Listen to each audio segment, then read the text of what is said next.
하나님 말씀 출애굽기 17장 1절부터 7절입니다. 출애굽기 17장 1절부터 7절 제가 봉독하겠습니다. 이스라엘 자손의 온 회중이 여호와의 명령대로 신광야에서 떠나 그 노정대로 행하여 르비딤의 장막을 쳤으나 백성이 마실 물이 없는지라. 백성이 모세와 다투어 이르되 우리에게 물을 주어 마시게 하라. 모세가 그들에게 이르되 너희가 어찌하여 나와 다투느냐? 너희가 어찌하여 여호와를 시험하느냐? 거기서 백성이 목이 말라 물을 찾으매 그들이 모세에게 대하여 원망하여 이르되 당신이 어찌하여 우리를 애굽에서 인도해 내어서 우리와 우리 자녀와 우리 가축이 목말라 죽게 하느냐? 모세가 여호와께 부르짖어 이르되 내가 이 백성에게 어떻게 하리이까? 그들이 조금 있으면 내게 돌을 던지겠나이다. 여호와께서 모세에게 이르시되 백성 앞을 지나서 이스라엘 장로들을 데리고 나일강을 치던 내 지팡이를 손에 잡고 가라. 내가 호렙산에 있는 그 반석 위에 거기서 내 앞에 서리니 너는 그 반석을 치라.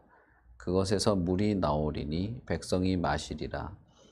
모세가 이스라엘 장로들의 목전에서 그대로 행하니라. 그가 그곳 이름을 마사 또는 무리바라 불렀으니 이는 이스라엘 자손이 다투었으며 또는 그들이 여호와를 시험하여 이르기를 여호와께서 우리 중에 계신가 안 계신가 하였음이더라. 아멘. 이스라엘이 이제 신광야를 떠나서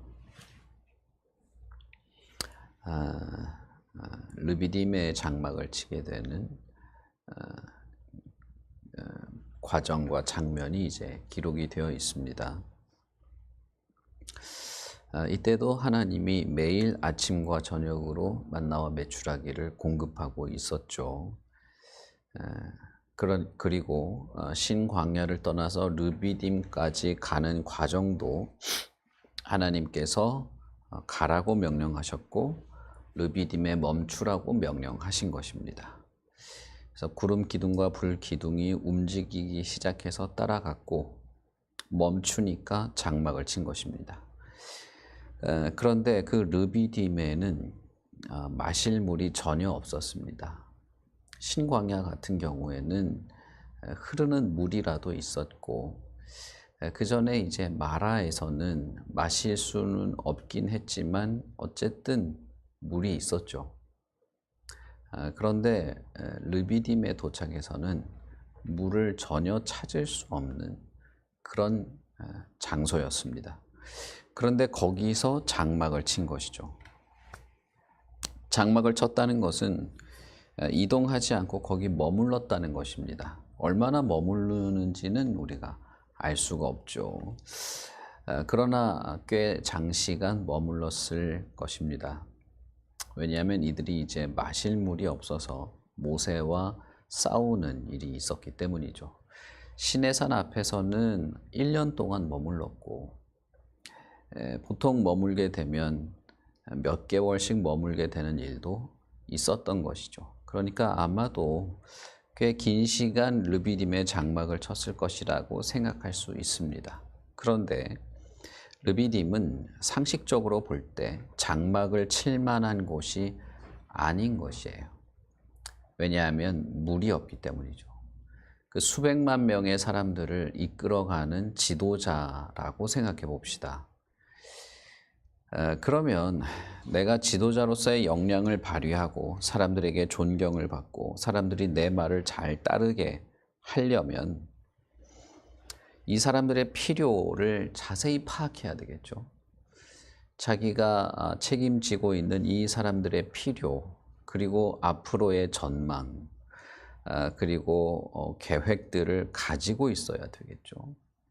보통 사람들은 그런 것이 있어야 안심을 하게 되고 그런 것이 있어야 좀 지도자라고 이렇게 인정하는 그런 것이 있기 마련입니다.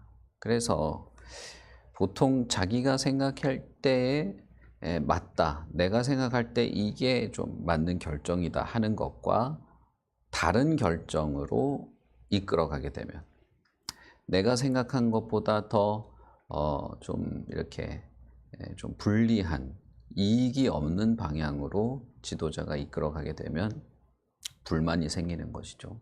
그러니까 불만이 쌓이면 이제 분열이 되고 그렇게 되는 것이죠. 17절에서 보면 르비딤의 장막을 쳤는데 물이 없어서 이스라엘이 또 변덕을 부리기 시작했다. 이렇게 보기가 어렵습니다. 그것은 이제 물은 매우 중요한 자원이기도 하고 물을 마시지 못하면 곧바로 죽을 수 있는 그런 아주 치명적인 문제였기도 하지만 이들이 하나님이 우리 사이에 있냐 없냐 그리고 모세와 다툰다라고 하는 그래서 싸우려고 했다. 하나님에게 대항했다라고 하는 이름으로 르비딤을 부르기 시작했다는 것을 봤을 때 이스라엘은 모세에 대하여 상당한 불만이 쌓여왔었다라는 것을 알 수 있습니다. 그것은 그냥 어떤 즉흥적인 어떤 사건이 갑자기 벌어지고 물이 없고 왜 르비딤의 장막을 쳤는지 이해도 안 되고 이러니까 갑자기 모세하고 싸우기 시작하고 하는 그런 뭐랄까 이 사람들이 성품 자체가 그냥 이렇게 분노가 많은 이런 사람들이었다는 게 아닌 거예요. 그들은 모세가 오직 하나님의 명령, 오직 하나님의 계획과 하나님의 뜻으로만 자신들을 광야에서 이끌어가고 있는 것에 불만이 점차 쌓이고 있었다는 것을 의미하는 것입니다. 우리는 그것을 쉽게 이해할 수 있습니다. 출애굽기 17장까지 오는 동안에 이스라엘은 무척 불편한 것을 감수하면서 왔습니다. 우리가 광야, 특히 그 레반트 지역의 퍼허 벌판의 상황을 조금 생각해 볼 필요가 있는데 남쪽에는 지중해 남쪽이죠. 지중해 남쪽에는 이집트가 큰 자리를 차지하고 있고 오른쪽에는 사우디아라비아가 있습니다. 그리고 그 사이에 이스라엘이 40년간 지나다녔던 광야가 있는 거예요. 그 광야는 홍해가 밑에 있고 그 위에는 사해가 있고 그런 겁니다. 그리고 그 당시의 사회가 어쨌든 국가가 여러 개 흩어져 있지만 지금처럼 막 이 뭐라고 해야 되나요? 이게 지금처럼 대단위로 이렇게 국가가 펼쳐져 있는 것이 아니라 도시국가, 위성국가로 있는 겁니다. 그러니까 한 마을이 국가예요. 고대 사회는. 그리고 유목민들도 많았고 그 도시국가 사이를 왔다 갔다 하면서 무역을 하는 지금으로 치면 뭐 보따리 행상 같은 거죠. 그러나 그 당시에는 그게 하나의 무역이라고 할 수 있는 캐러반이라고 하는 무역상들이 낙타떼를 이끌고 그 벌판 지역을 다니는 정형화된 무역로도 있었습니다. 그러니까 무슨 말이냐 하면 이집트에서 나와서 홍해를 건너서 그 벌판을 다닐 때 아무 근처에 있는 마을 같은 국가를 가서 물을 사거나 음식을 사거나 할 수 있다 이 말입니다. 아니면 그 광야를 가로지르거나 도시국가 사이를 다니면서 무역을 하는 캐러반과 만나서 직접 무역을 할 수도 있습니다. 그래서 실제로 그 광야 지역을 이렇게 여행하거나 아니면 국가와 국가 사이에 이런 일들이 있어서 이렇게 사신들을 보내거나 할 때 대부분 그런 식으로 이동을 하게 돼요. 광야를 가로지르며 가거나 뭐 하지 않습니다. 수맥을 따라서 이동하거나 조그만 도시 국가들을 이렇게 건너뛰면서 가거나 가는 동안에 낙타 선단을 만나서 그들과 무역을 해가면서 유목민들과도 만나서 유목을 해가면서 몇 개월씩 이동을 하는 것이죠. 그러나 우리가 출애굽기를 잘 읽어보면 이스라엘은 전혀 그러지 않았다는 걸 알 수 있습니다. 근처에 아주 가까운데 뭐 몇천 명, 몇만 명 모여 있는 그런 공동체가 있고 조그만 국가가 있어서 잠깐 들러서 필요한 거 사오면 되는 것이죠. 그런데 모세는 그렇게 하지 않은 겁니다. 아니면 지나가는 낙타떼를 이끌고 지나가는 캐러밴과 만나서 뭐 우유를 교환을 하던, 짐승을 교환을 하던, 마실 물을 교환을 하던 할 수도 있는데 하지 않은 것입니다. 그런 것들이 계속 쌓여오다가 결국 르비딤까지 온 것이죠. 르비딤에 왔더니 진짜 아무것도 없는 겁니다. 자, 여러분 같으면 어떻게 하시겠습니까?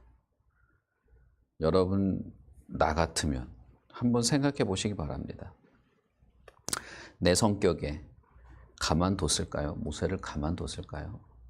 절대 그렇게 안 하죠. 절대 그렇게 못합니다. 계획이 뭐요? 앞으로 어떻게 할 거요? 어떻게 우리 먹여 살릴 거요? 왜 여기에 왔소? 근처에 몇 킬로만 가면 어떤 마을이 있는데 거기에 왜 안 가는 거예요? 사람들을 보내면 되지. 여러 자기들만의 계획과 모세보다 훨씬 더 나은 어떤 대처 방안을 가지고 왔겠죠. 그러나 이 사람들이 고려하지 않고 있는 것은 뭐냐면 하나님이에요. 하나님이 무엇을 기뻐하실까를 고민하지 않은 채로 꺼내놓는 무슨 제안이나 아이디어나 계획이나 이런 것들이 지금 이스라엘에게는 문제인 것입니다. 이것은 현대 교회도 마찬가지입니다. 현대 교회도 하나님의 뜻을 실천하는 것보다 더 나은 계획이 있는 것처럼 생각하는 사람들이 많이 있습니다. 분열을 일으켜요. 결국은 분열을 일으키고 하나님은 온데간데 없고 이게 맞냐 틀리냐, 이게 더 낫냐 안 낫냐, 이렇게 해야 더 아낄 수 있냐 없냐, 이런 걸로 그냥 논쟁과 시간 낭비를 하기 시작합니다. 제가 교회에 있을 때 참 어려웠던 것 중에 하나는 자신이 사회에서 혹은 뭐 자기가 있는 직장과 뭐 어떤 회사에서 나름대로 중책을 맡고 있는 사람이다 라는 걸 가지고 교회에서도 그대로 하려는 사람들이 많았습니다. 그래서 기업의 운영 방식대로 재정도 기업처럼 굴러보려고 하고, 교회의 어떤 방향이나 어떤 행사나 교인들을 이렇게 이끌어가는 것들도 마치 기업에서 하는 것처럼 투명성과 효용성 이야기를 하거나 하는 것이죠. 합리성 이야기를 하고, 그건 다 교회에 필요한 것들입니다. 그런데 내가 직장에서 뭐라도 되고, 뭐 재정을 잘 하는 책임자라도 되고, 무슨 마케팅에 뭐라도 할 수 있는 사람이라고 해서 그 방식과 혹은 그 기술과 테크닉으로 교회를 움직이는 건 아닌 겁니다. 어떤 면에서는 무식해 보일 수도 있고 답답해 보일 수도 있고 이해가 안 되겠죠. 하나님이 가라고 해서 가고 하나님이 멈추라고 해서 멈췄는데 지금까지의 몇 달간의 과정이 전혀 이해가 안 되는 거예요. 내 상식과 내 수준 정도로만 봐도 어처구니가 없는 길을 가고 있는 겁니다. 저 모세가 진짜 지도자로서의 역량이 있는 건가? 하나님이 진짜 우리와 동행한다는 게 이게 맞는 건가? 더 근본적인 것은 하나님을 따른다는 게 이게 진짜 이득일까라는 것이죠. 그래서 결국은 이들은 모세와 싸우기 시작했습니다. 모세와 싸운 것은 다름이 아니죠. 당신이 내리는 모든 결정이 다 별로라는 거예요. 내가 볼 때 다른 사람들은 다 그렇게 하지 않을 것이다.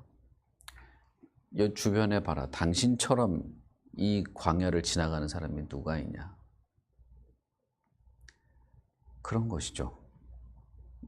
나 같은 사람이 해도 당신보단 낫겠다. 이런 겁니다. 그러나 여러분 17장 1절을 잘 보시면 이들이 신광야에서 머물다가 출발한 것도 하나님의 뜻에 의한 거였습니다.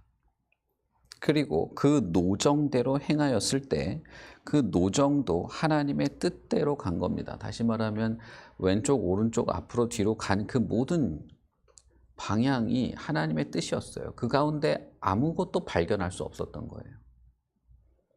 그리고 르비딤의 장막을 친 것도 하나님의 뜻이었습니다. 신광야에서 얼마나 머물렀는지 모르겠지만 어쨌든 일정 머물렀을 것이고 이제 르비딤의 장막을 치니 또 한동안 머물게 될 겁니다.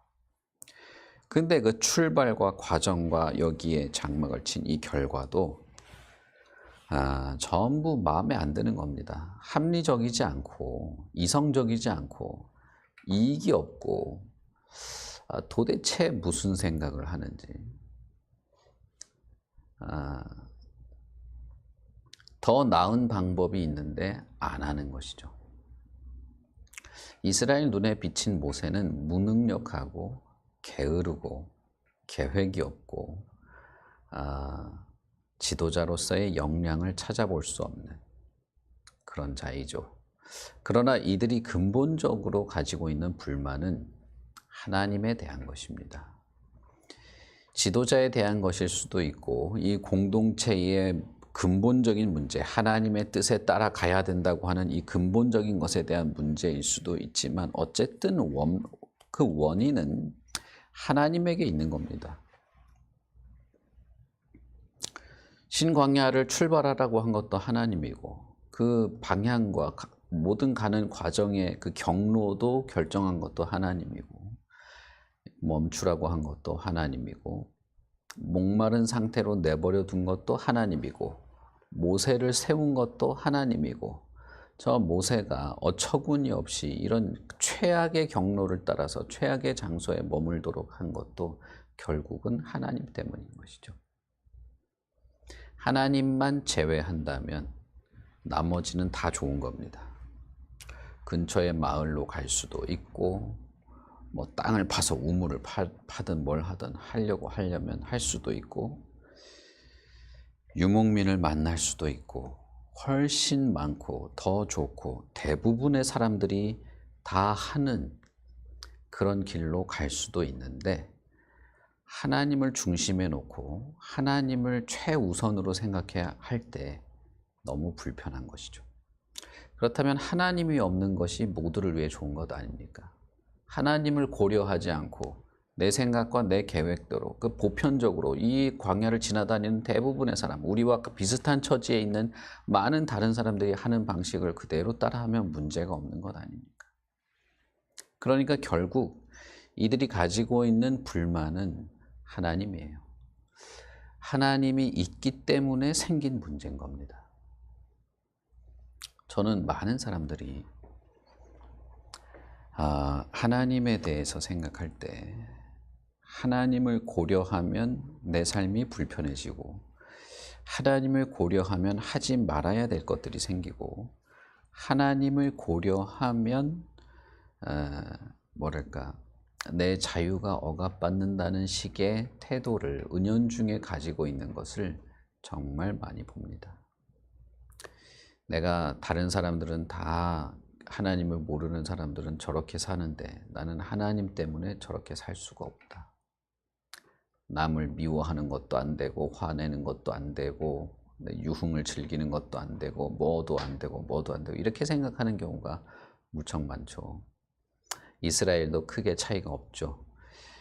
제가 여러 번 말씀드립니다마는 이 인간의 심성 혹은 인간의 삶이라고 하는 것이 환경과 어떤 기술만 발전했을 뿐이지 실제 인간의 삶은 하나도 바뀐 게 없습니다.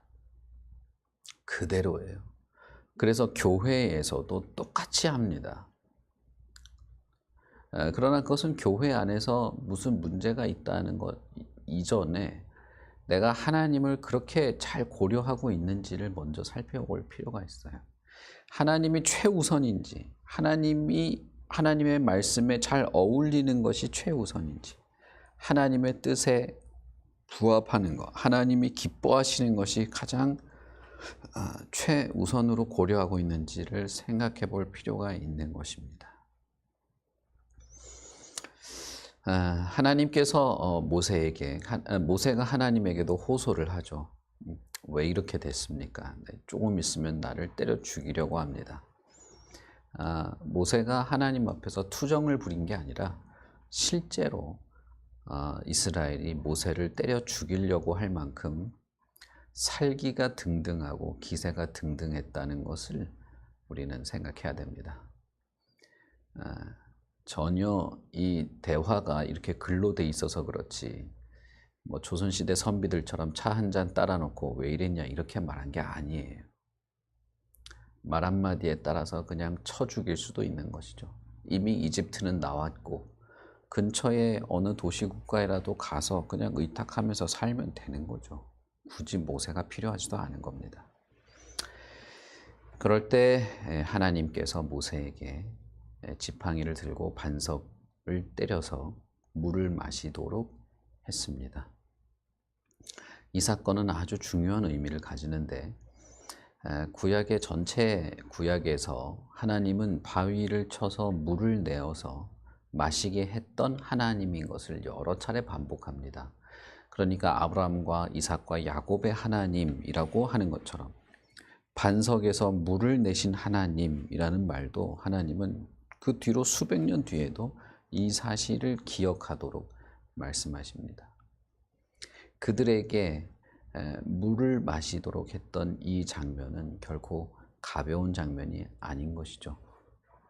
하나님께서 지금까지 신광야를 떠나서 르비딤에 머물 때까지, 그리고 르비딤에 머물면서 목이 마른 채로 시간을 보내는 그 모든 시간 동안에도 하나님은 아침마다 만나를 내려줬습니다. 그럼에도 불구하고 하나님이 우리 안에 있냐? 하나님이 우리와 계시냐? 그 말은 하나님이 없다는 뜻이 아니에요. 하나님이 우리를 건질 만큼 충분한 능력을 가지고 우리 안에 있냐는 뜻이죠. 그런 하나님이 맞냐? 하나님의 은혜를 무진장으로 누리고 있으면서도 그러는 겁니다.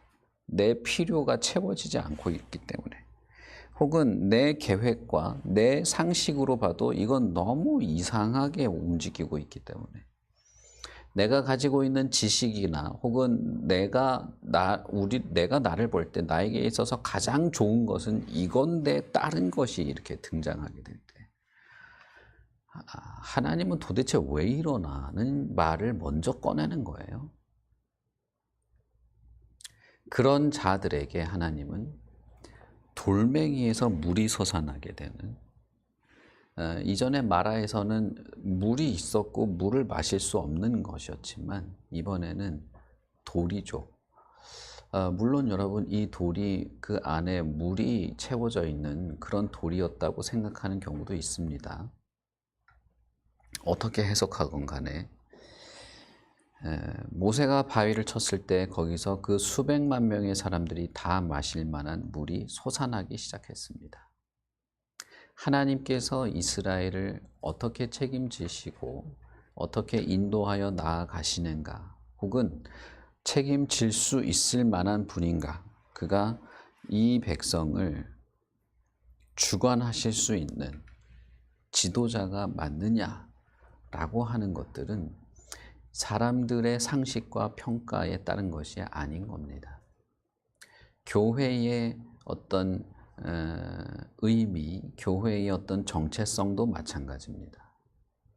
이 교회가 내 생각과 내 계획, 내가 볼 때 아주 좋은, 내가 볼 때 이 교회가 아주 잘 될 만한 그런 것을 한다고 해서 교회가 사람들 사이에 좋게 여겨지거나 교회가 해야 할 의무를 하는 것이냐 할 때는 다를 수도 있는 겁니다.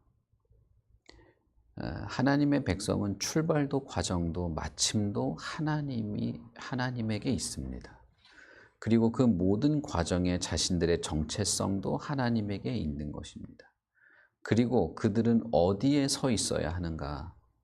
그들은 하나님이 머물도록 한 자리에 있어야 하는 것이죠.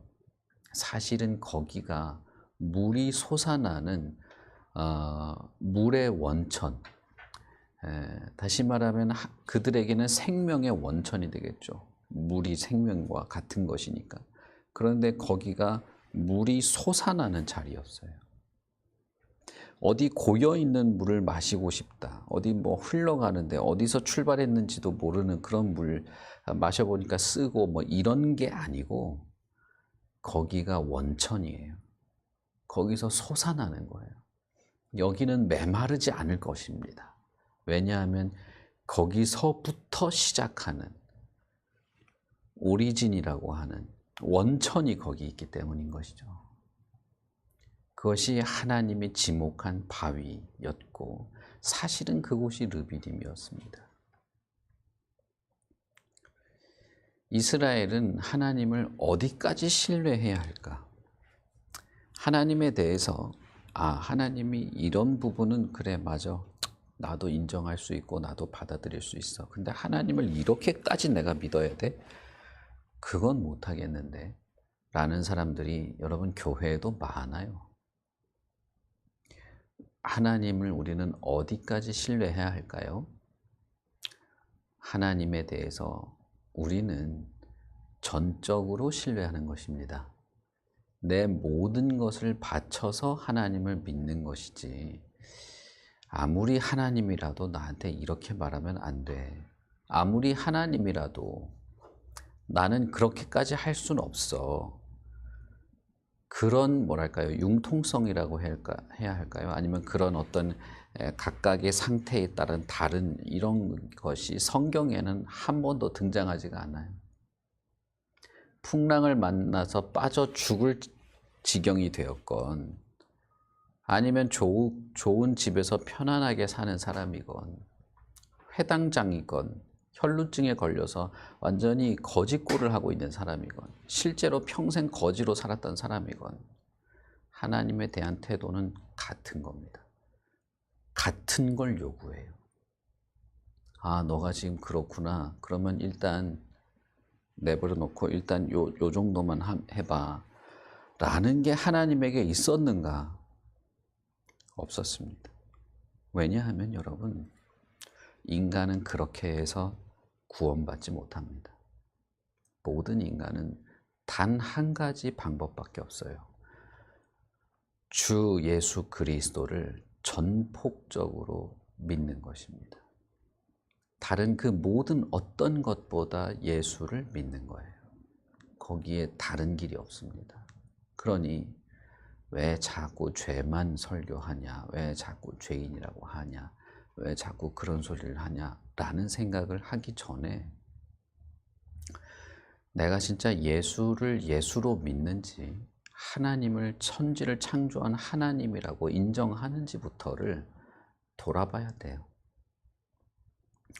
그리고 만약에 하나님이 온 우주를 창조하시고 인간의 영혼을 완전히 새롭게 구원하실 최고의 능력자인 하나님이 맞다면 그 하나님께는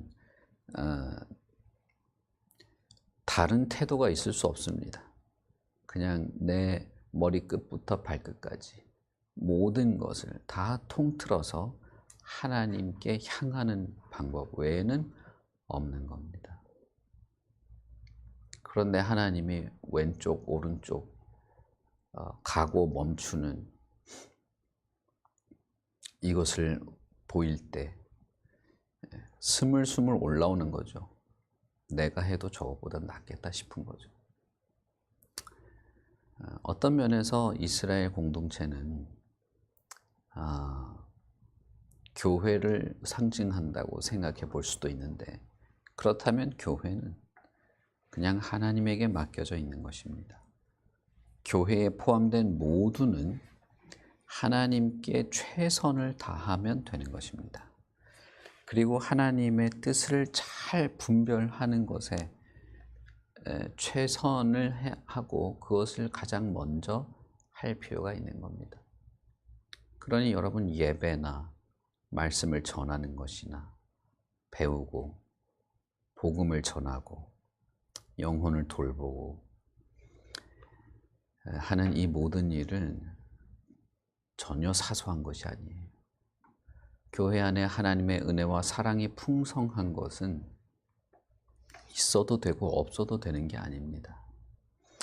우리가 복음을 전하며 예수 그리스도의 살아계심을 전하는 것은 누구는 하고 누구는 안 하는 그런 것이 아닌 겁니다. 영혼을 위해서 하나님의 말씀과 진리에 충성하고 내가 그것에 내 몸을 전체를 드리는 것은 변명을 할 여지가 아예 없는 거예요. 주님의 말씀과 그 뜻에 따라 살도록 하기 위해서 교회에서 하는 많은 훈련과 어떤 양육은 사실은 여러분, 그건 하나님이 하시는 것에 비하면 흉내내기에 불과할 만큼 적은 것입니다. 그런데 그런 것조차 내 마음의 중심에서 불타고 있지 않은 채로 그냥 흘러가는 대로 살고 있다고 한다면 글쎄요. 뭘 보고 예수를 믿는다고 말해야 됩니까? 뭘 보고 그래도 당신은 믿음이 있다고 얘기를 해야 되냐는 거예요. 우리는 참 중요한 것들이 있습니다. 살아계신 하나님과 우리가 동행하고 있다는 것입니다. 살아계신 하나님과 동행하면서도 하나님과 완전히 멀어진 상태로 있어서는 안 되는 것입니다. 하나님을 바라보십시오. 내 삶이 하루하루 이어져 가고 있지만 가장 중요한 것이 하나님이라는 사실을 아셔야 됩니다. 그리고 자신의 영혼을 위해서라도, 그리고 이 공동체를 위해서라도 진리 위에 서고 진리를 따르고 거룩한 하나님의 자녀답게 살 것을 최선을 다해야 됩니다. 그렇게 오늘도 하루가 이어져 가고 또 우리가 하나님 앞에서 진실한 마음으로 예배를 드리는 그런 모습이 되시기를 바랍니다. 우리 같이 기도하겠습니다. 하나님 아버지, 하나님께서 이스라엘을 이끌어 가실 때 그것이 결국 지금도 동일한 하나님의 인도인 줄 믿습니다. 우리는 변하지 않았고 수천 년 전의 그 사람들과 다를 바가 없습니다.